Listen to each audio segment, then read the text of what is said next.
নমস্কার বন্ধুরা, কেমন আছো তোমরা সবাই? রিয়াজ ওয়ার্ল্ডের আরেকটি নতুন ব্লগে তোমাদের সবাইকে জানাই অনেক অনেক স্বাগতম আর অনেক অনেক অভিনন্দন। তো সকলকে সুপ্রভাত। আমিও সকাল সকাল ছাদে চলে এসেছি ব্যায়াম করতে। তার আগে কিন্তু মর্নিং ওয়াক করে নিয়েছি, তো সেটা আজ আর তোমাদেরকে ভিডিও করে দেখাতে পারিনি। আর আজ কিন্তু আমি স্কিপিং অর্থাৎ লাফ দড়ি খেলিনি, তো একেবারে চলে এসেছি এক্সারসাইজ করতে। কারণ আমি তোমাদেরকে এর আগেও বলেছিলাম যে আমি কিন্তু প্রত্যেক দিন স্কিপিং করি না, তো মাঝে মধ্যে বাদ দিয়ে চলি। আর যখন অনেকটা আমার ওয়েট বেশি ছিল তখন কিন্তু আমি প্রত্যেক দিনই স্কিপিং করতাম, একটা দিনও কিন্তু মিস করতাম না। আর এখন যেহেতু ওয়েটটা একটা মেনটেন্সের মধ্যেই আছে, তাই যদি অতিরিক্ত এক্সারসাইজ বলো বা লাফদড়ি খেলা বলো, কোনোটাই যদি বেশি হয়ে যায় বা দুটোই যদি বেশি হয়ে যায়, তখন কিন্তু বেশি পরিমাণে ওজন কমে যাবে। আর সেটা কিন্তু তখন স্বাস্থ্যের জন্যে কখনোই ভালো দেখাবে না। সেই কারণে আমি 2 থেকে 3 দিন পর পর কিন্তু স্কিপিং করে থাকি। বা কখনো যদি আমি দেখি যে না করতে পারবো, তো সেরকম কোনো প্রবলেম হবে না, তো নিজের শরীর বুঝে সেটা আমি সেরকম রুটিন অনুযায়ী করে থাকি। তো আমার মনে পড়ে যে যখন আমি প্রথম ওয়েট লস করছি না, তো তখন না সবাই অনেকে অনেক রকম কথা বলতো। মানে আমার ওজন যেহেতু অনেকটাই বেশি ছিল, প্রায় 60 কেজি। তো আমাকে এতদিন ধরে যারা দেখেছে, মানে সেরকম মোটাই তো দেখে এসেছে। এবার হঠাৎ করে আমি যখন ওয়েট লস করছি, তখন তাদের চোখে না একটা অন্য রকম লাগছিল। কেউ কিন্তু সেটা একেবারে মেনে নিতে পারছিল না। তো নানান ধরনের নানান রকম অবজেকশন আসছিল। তো তারা সবাই ভালোর জন্যই আমাকে বলছিল, যেহেতু তারা এতদিন ধরে একরকম আমাকে দেখে দেখে অভ্যস্ত। আর এখন একটু অন্য রকম লাগছে। প্রথম সবাই ভাবতো যে আমি হয়তো ঠিকমতো খাওয়া দাওয়া করছি না, তাই রোগা হয়ে যাচ্ছি। কারণ প্রথম বাইরের লোকেরা, মানে ওরা বিশ্বাস করতো না যে আমি এতটা পরিমাণে এক্সারসাইজ করছি বা স্কিপিং করছি। তো মর্নিং ওয়াক করতে অনেকে দেখতো, কারণ ছাদে যখন মর্নিং ওয়াক করতাম তখন পাড়ার লোকেরা, মানে বাইরের লোকেরা দেখতে পেতো, তো সেটা বিশ্বাস করতো। কিন্তু শুধু মর্নিং ওয়াক করে তো এতটা ওয়েট লস বা এত তাড়াতাড়ি কিন্তু ওজন কমানো সম্ভব নয়। সেই কারণে তারা সবাই ভাবতো যে আমি হয়তো খাওয়া দাওয়াটাই একদমই ছেড়ে দিয়েছি, হয়তো কিছু খাচ্ছিও না। তো তারা আমাকে নানান ধরনের মানে পরামর্শ দিত, কথা বলতো যে এরকমটা যেন আমি না করি, খাওয়া দাওয়াটা যেন আমি ঠিকঠাক করে করি। তো তারা সবাই আমার ভালোর জন্যই বলতো। তো আর হঠাৎ করে যেহেতু আমি রোগা হয়ে যাচ্ছিলাম, তো সবাই ভাবছিল যে আমার হয়তো কোনো রোগ ব্যাধি হয়েছে কিনা ভিতরে। তো অনেকে তো অনেক রকম কথা বলতোই। এবার বাইরের লোকেরা কী করতো, আমার বাড়িতে এসে আমার বাবা মাকেও কিন্তু সেই কথাগুলো বলতো যে হ্যাঁ, তোমাদের মেয়েকে দেখলাম বা আপনাদের মেয়েকে দেখলাম সেদিন রাস্তায় কত রোগা হয়ে গেছে। তো এরকমভাবে বলতো যে হঠাৎ করে কেন এত রোগা হয়ে গেল, আগেই তো ওকে দেখতে অনেকটা ভালো লাগতো, এখন কেমন অন্যরকম লাগে। তো সেই সব কথাগুলো শুনে না তারা তো আমার বাবা মা, মানে যাদের কাছে কথাগুলো বলছে তারা তো আমার বাবা মা। এবার আমার ভালো হোক আমার খারাপ হোক, সেটা আমার বাবা মার কিন্তু সেটা আমার ভালো হলেও ভালো লাগবে বা আমার খারাপ হলেও কিন্তু আমার মা বাবারই সবথেকে বেশি খারাপ লাগবে। এবার বাইরের লোক এসে যখন আমার মা বাবাকে বলতো না যে আমাকে খারাপ লাগছে, দেখে মনে হচ্ছে যেন আমি হঠাৎ করে হয়তো অসুস্থ হয়ে পড়েছি, তাই রোগা হয়ে যাচ্ছি, তখন কিন্তু সেই কথাগুলো শুনে না আমার বাবা মায়েরও অনেকটা খারাপ লাগতো। তো তখন তারাও আমাকে বলতো তুই কেন এরকম করছিস, থাক না, ঠিকই তো আছে, এই চেহারা কী দরকার রোগা হওয়ার, তো সবাই এরকম বলছে। তুই আগেও যেমন মন খারাপ করে থাকতিস মোটা হবার কারণে, এখন রোগা হচ্ছিস, এখনও সবাই বলছে তোকে কিন্তু খারাপ লাগছে দেখতে, তোর কিন্তু এখনও মন খারাপ হবে। তো এই নিয়ে বাড়িতে মানে মাঝে মাঝে না ভালোই মানে নিজেদের মধ্যে একটা অশান্তি চলতো। মানে সবাই আমার ভালোর জন্যই বলতো যে থাক, এরকম করিস না, তুই অসুস্থ হয়ে পড়বি, ঠিক আছে যেমন আছিস তেমনই ঠিক আছে, তুই এরকমই সুন্দর। আসলে আমি মনে করি না যে সৌন্দর্যটা শুধু মোটা বা রোগার ওপর নির্ভর করে। সৌন্দর্যটা মানুষের মনের ওপর নির্ভর করে। কেউ মোটা হলেই যে কেউ অসুন্দর হবে বা কেউ রোগা হলেই যে সে অনেকটা সুন্দর হবে, এরকমটা কিন্তু কোনো ব্যাপার না। তবে আমি যখন মোটা ছিলাম আমার অনেক কাজকর্ম করতে না অনেক অসুবিধা হতো, কারণ না শরীরটা আমার অনেকটাই ভারী ছিল। তো আমি নিজে বুঝতাম যে আমি কোনো কাজকর্ম করতে গেলে হাঁপিয়ে যাচ্ছি। তারপর বিভিন্ন ধরনের, মানে মেয়েদের যে বিভিন্ন ধরনের শারীরিক সমস্যাগুলো থাকে, যে মেনস্ট্রুয়েশনে ধরনের যে সমস্যাগুলো থাকে, বিভিন্ন ধরনের হরমোনাল সমস্যা থাকে, তো সেইগুলো আমার ছিল। কিন্তু আমি যখন দেখছি যে আমি এক্সারসাইজ করাটা শুরু করেছি, ফার্স্ট আমি কিন্তু মর্নিং ওয়াক দিয়ে শুরু করি।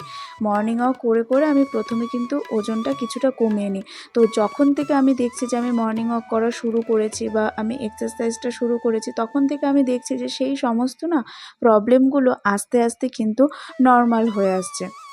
তো আমি ভাবছি যে আমি যদি ভালো থাকি এতে, তাহলে আমি এটা কেন করব না? আর আমি তো অন্য কারোর ক্ষতি করছি না, আমি নিজে এক্সারসাইজ করছি, নিজে আমি মর্নিং ওয়াক করছি, যা কিছু করছি আমি আমার সাথে করছি, আমি নিজেকে ভালো রাখার জন্যে করছি। আর আমি নিজে যদি ভালো না থাকি, আমি নিজেই যদি নিজেকে ভালো না রাখতে পারি, তাহলে আমি আর সবাইকে আমি কী করে ভালো রাখবো?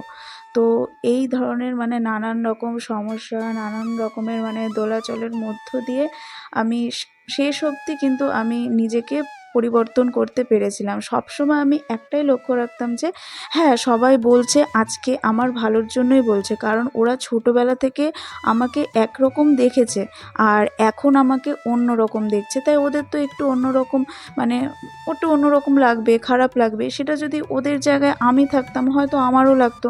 আমিও হয়তো বলতাম। আমি তাদের জায়গায় দাঁড়িয়ে আমি কথাগুলো ভাবতাম। তো সবাই যে যা বলতো, এমনকি বাড়িতেও বাবা মা যা বলতো, তো চুপচাপ আমি শুনে নিতাম। কোনো রকম কোনো প্রতিবাদ করতাম না বা ঝগড়া করতে যেতাম না, কারণ তারা আমার বাবা মা। আর বাইরের লোক হলেও তারা যখনই বলছে না কেন এসব কথা তারা ভালোর জন্যই বলছে। তো তারা আমার থেকে বড়, কেউ কেউ বড় আর কেউ কেউ হয়তো অনেকে সমবয়সী ছিল বা আমার থেকে ছোট ছিল, তারা প্রত্যেকে আমার ভালোর জন্য বলছে। সেই কারণে আমি কোনো তর্ক বিতর্কে যেতাম না। আমি কিন্তু শুধুমাত্র আমার নিজের লক্ষ্যে আমি স্থির ছিলাম। আমি সবসময় একটা জিনিসই আমি মনে রেখেছিলাম যে যেই জিনিসটা আমি শুরু করেছি, যেই কাজটা আমি শুরু করেছি, সেটাতে আমাকে কিন্তু শেষ পর্যন্ত সাফল্য পেতেই হবে।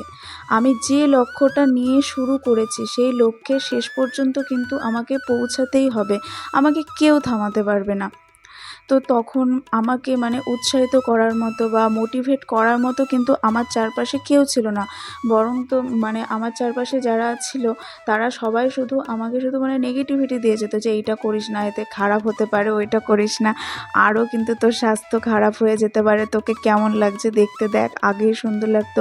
কিন্তু আমি জানতাম যে আমি শেষ পর্যন্ত নিজের লক্ষ্যে পৌঁছাতে পারবো এবং আমি যেটা চাইছি সেটা হবে। হ্যাঁ, লোকে এখন দেখছে আমি হঠাৎ করে রোগা হয়েছি, কিন্তু এই রোগা চেহারায় দেখতে দেখতে মানে এখন যেরকম আছি ঠিকঠাক ওয়েট আছে আমার, তো এটাই যখন লোকে দেখবে না, তখন এটাও দেখতে দেখতে একসময় কিন্তু চোখে শুয়ে যাবে। তখন যদি আমি সেই চেহারাটা থেকে না আবার যদি হঠাৎ করে মোটা হই, তখনও কিন্তু তাদের একইভাবে মনে হবে যে আমি হয়তো আবারও আমার কোনো সমস্যা হয়েছে, তাই আবারও আমি মোটা হয়ে গেছি। তাছাড়া মানে কি বলবো বলো তো, মানে আমাদের চারপাশে যে সমস্ত মানুষ রয়েছে সকলেই যে আমাদের ভালো চায় সবসময় তাও কিন্তু না। তারা হয়তো দেখছে যে আমি কোনো লক্ষ্যে যাচ্ছি বা আমি কোনো সাফল্যের দিকে পৌঁছাচ্ছি, তারা কিন্তু অনেকেই আছে এরকম যে আমাদেরকে থামিয়ে দেওয়ার চেষ্টা করে। তাই কারোর কথা না শুনে শুধুমাত্র নিজের লক্ষ্যে স্থির থাকতে হবে সবসময় আমাদের। আর আমি যদি কিছু মন থেকে চাই, আমি মনে করি যে সেটা আমি পারবই। আর আমি তো পৃথিবীতে সবাইকে ভালো রাখতে পারবো না। হ্যাঁ, আমার নিজের যারা আপনজন আছে তাদেরকে ভালো রাখতে পারবো। তো তাদের জন্য যতটুকু পারি করতে পারবো। কিন্তু সবাইকে খুশি করতে গেলে আমি কিন্তু নিজের প্রতি অবিচার করবো। অর্থাৎ সেটা কিন্তু আমার নিজের প্রতি অবিচার করা হবে। আর সেটা কিন্তু করা একদমই উচিত না। নিজের আত্মাকে কষ্ট দেওয়া একদমই উচিত না। সবসময় তোমার মন যেটা চায় তো সেটাই করো। তো আজকে তোমাদের সাথে কথা বলতে বলতে অনেক কাজই করে ফেললাম। তো আজ ছিল কিন্তু টিচার্স ডে। তো সকালবেলা ব্যায়াম করে তো তোমরা দেখলে ঘরদোর পরিষ্কার করে পুজো দিয়ে তো স্কুলে চলে গিয়েছিলাম।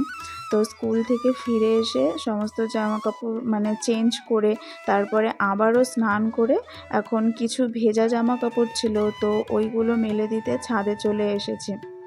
আর আজকে প্রচণ্ড গরম ছিল।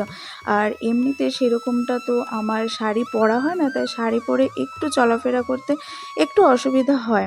তো কিন্তু আজকে তো টিচার্স ডে, শিক্ষক দিবস, আর বাচ্চাদের শিক্ষিকা হিসেবে আমি কি করে শাড়িটা না পরে স্কুলে যাই বলো তো?